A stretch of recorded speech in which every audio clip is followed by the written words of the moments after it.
Hello, welcome to Zatu Games. Today I'm going to be reviewing Chronicles of Crime 1400. What follows will be a short how to play, very short, trying to avoid any spoilers, and then my thoughts.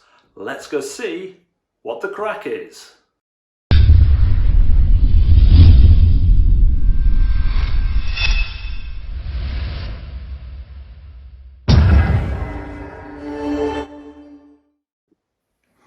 So this is a brief overview of Chronicles of Crime 1400. You have the main board, which just sits here and is a place to store your evidence you find, any special clues, and any people who you don't know where they're situated yet. For example, someone might say, oh, you need to talk to this person, so you pop them down here until you know where they are.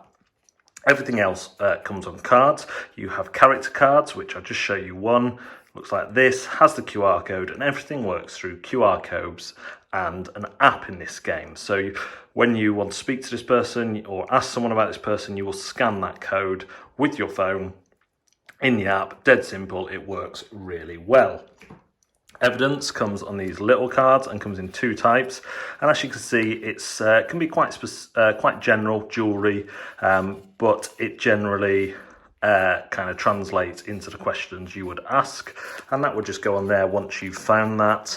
However, there are some types of special card. There's 15 in the game, and the app will direct you when you get one of these, and you'll pop that down below. You also have access to your dog, who when you scan that and something else will smell it, will then go and find a person who it belongs to, or all kinds of doggy skills like that.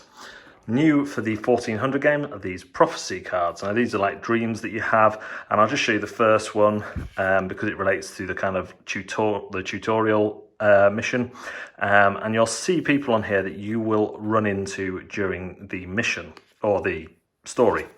And then lastly, you have location cards. Again, these all have places on them. And in here somewhere should be a very special location with your 3 family members on, who will give you, if you want to know something specific about people, your family member is a spy, merchant will for items, and the monk for written items. Normally when you put these out, you'll put them out to the side here, and then put any characters that are on them there. You'll always want to have this one handy, but it does take time to travel home. So during the course of the game, you'll be following the app's instructions. Everything will take time, and then when you think you know what's happened in this particular mystery, you will go back home and solve the mystery, and it will ask you a series of questions to determine how much you know about the what happened. It all comes in a great container here where everything fits in its own place, including these, and brilliantly, I love it when I do this, they have that on top there. And that is Chronicles of Crime 1400. So Chronicles of Crime 1400 continues the Chronicles of Crime series. This is a standalone game, so you don't need any of the other Chronicles of Crime experiences to use this, to play it, to get anything from the story. It, as always, makes really good use of technology. The scanning of clues, of witnesses, of places works really well, with that one caveat that you can't ask people about places because you'll then travel there. The addition of the dog is superb. I love just going to the dog, here, sniff this, find that person. And again, the kind of jumps of logic that the app makes on your behalf when you're questioning people about certain items is really intuitive.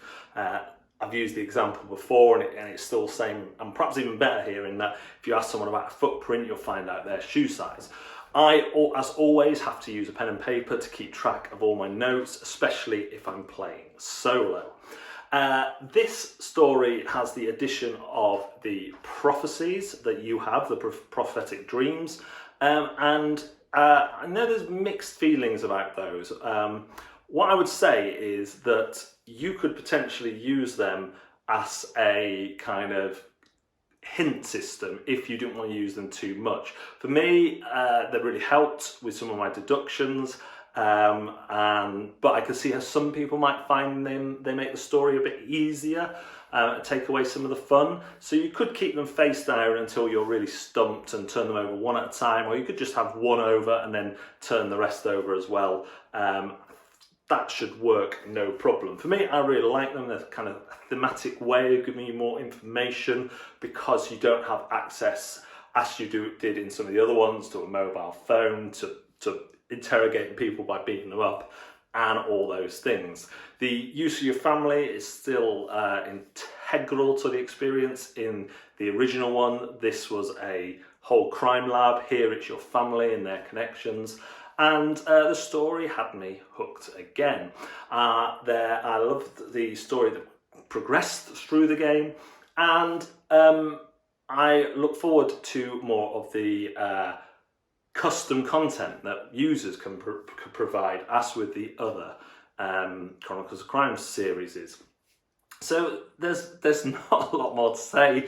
If you don't like kind of story-driven games where the gameplay here is deduction, but on a kind of detective style story level, and it feels very satisfying when you get it. The kind of route to solve things may change, but the way they are, the reasons and the people who've done things won't change in any story. So while you could play a story again and find things you didn't find out, as I find out when I teach people the bits that I've already done, they go, oh, well, we'll go off in this direction, and they still find stuff, but it's different stuff to what I found, but they still get to the same conclusion. I really like that, but that's not necessarily replayability for people. So there is that. I think the replayability in this comes through the custom content. What else to say? The other bit of gameplay is kind of spotting things, observing things as you go around on the phone with the goggles if you've got them. I don't use the goggles because of my glasses, but it's perfectly fine just doing kind of, you know, looking around your room like this, and you can even cast it onto your TV if you have the Apple TV or a Fire Stick or something. You know, you can wirelessly cast it and everyone can see it. So that's a really good idea as well. And because of that, it's playable over Zoom and Skype, because you could cast it onto your computer and share that screen. So there's a lot of great things about it. It's not going to win anyone over who didn't like these things already, but if you like story-driven experiences that make you feel clever, then this is a good, cheap way to get that. Thanks very much for watching Zatu Games. We will see you next time, but do remember to like and subscribe to our videos and ring the bell for those notifications. If you want to catch even more of our content, we are live on Facebook weekly, we are live on Twitch weekly, we are on Twitter and Instagram, so please do connect with us through those channels and stay safe.